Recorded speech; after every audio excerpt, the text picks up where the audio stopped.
సీక్రెట్గా రాసిన లేఖ.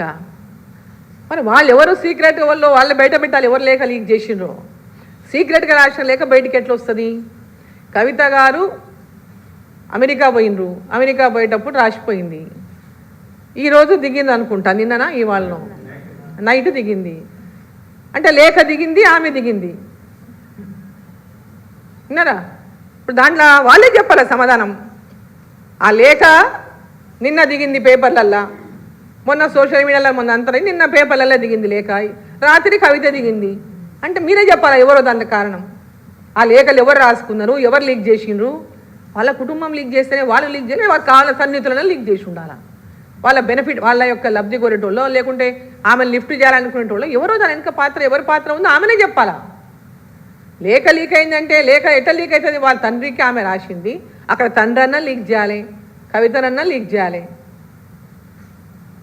ఇక మధ్యలో ఎవరన్నా ఉంటే ఇంకా వాళ్ళ భావనన్నా లీక్ చేయాలి, వాళ్ళ అన్ననన్నా లీక్ చేయాలి. మంది ఎవరు లీక్ చేస్తారు చెప్పండి? అక్కడ వేరే వాళ్ళకి ఎక్కడ ఛాన్సు?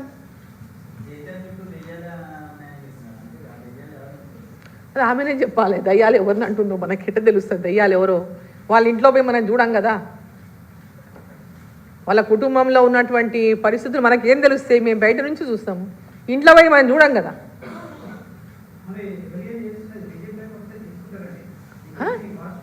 ఎట్టి పరిస్థితిలో తీసుకో.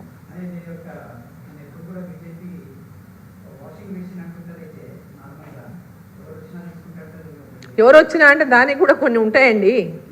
ఎవరు వచ్చినా అంటే వచ్చే వాళ్ళు కూడా ఎవరైనా ఒకసారి చూస్తాం కదా. ఇప్పుడు మనం మన ఇంట్లోకి వచ్చిన గెస్ట్లందరినీ ఆహ్వానిస్తాం, ఎవరిని రావాలో వాళ్ళని ఆహ్వానిస్తాం కదా. అన్వాంటెడ్ గెస్ట్ని ఆహ్వానించాం కదా.